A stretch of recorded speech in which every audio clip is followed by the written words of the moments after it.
Bonsoir.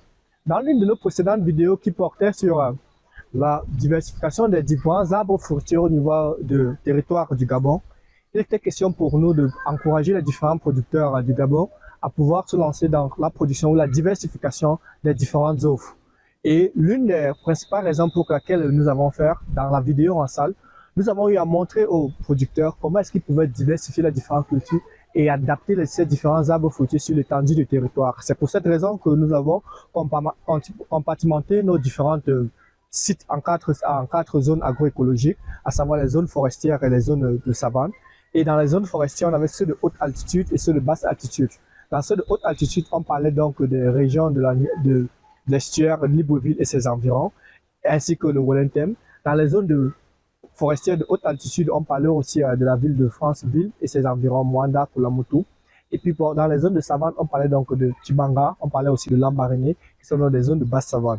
Alors, il était question pour nous de pouvoir montrer qu'ils pouvaient donc utiliser différents types d'arbres fruitiers, parmi lesquels on parlait donc des agrumes. Alors, dans cette vidéo, il serait question de revenir vers ça en montrant exactement quels sont les différents types d'agrumes dont ils peuvent développer sur l'ensemble du territoire. Et dans la vidéo de théorie, on va plus revenir sur les différentes contraintes, mais c'est question de présenter les différents arbres donc fruitiers. Ici, en face de nous, nous avons un certain nombre d'agrumes, parmi lesquels, ici, de ce côté, nous avons donc les mandariniers qu'ils peuvent développer sur l'étendue du territoire avec aucune contrainte.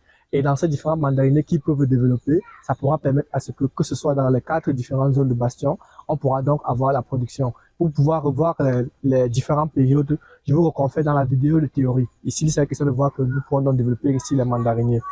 À côté de ça, lorsque nous étions donc au Gabon sur l'ensemble du territoire, nous nous sommes rendus compte que au niveau du Gabon, il y a une culture qui a beaucoup de valeur ajoutée, mais qui est beaucoup plus exportée. Okay?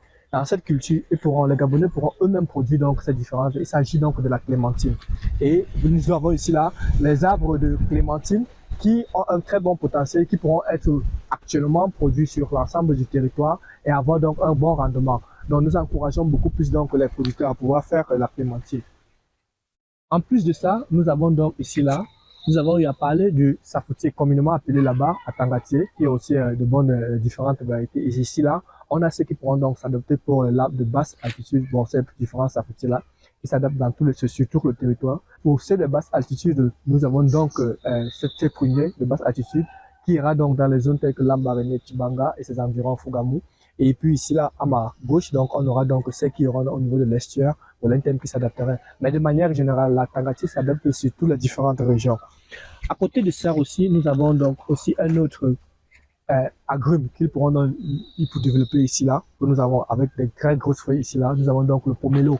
Le pomelo qui a une forte valeur, mais qui pour l'instant est beaucoup plus exporté, donc raison pour laquelle les agriculteurs ou les paysans pourront donc développer dans ces cultures sur l'ensemble du territoire du Gabon. Enfin, nous avons donc les deux différentes cultures que nous avons ici. Un, l'oranger qui s'adapte sur l'ensemble du territoire. Et puis enfin ici là, nous avons donc le pamplemousse et le lemon autant pour moi, qui s'adaptent aussi sur les différentes régions. Raison pour laquelle ils pourront donc diversifier cela et pouvoir avoir cela. Et nous allons les accompagner à montrer comment est-ce qu'ils peuvent faire donc la production biologique sur l'ensemble du territoire en évitant donc les différentes caractéristiques. Et en fin de compte, il faudra aussi, dans notre vidéo, nous avons eu à parler des arbres fruitiers, dont parmi lesquels on a le litchi, qui se développe aussi très bien au niveau du Gabon et qui a une forte valeur ajoutée. Donc, et il faudrait donc que ces différents producteurs puissent aussi adapter cela afin de pouvoir diversifier leur assiette, jouer sur le potentiel que regorge le Gabon et pouvoir aussi améliorer leur système de production. Merci.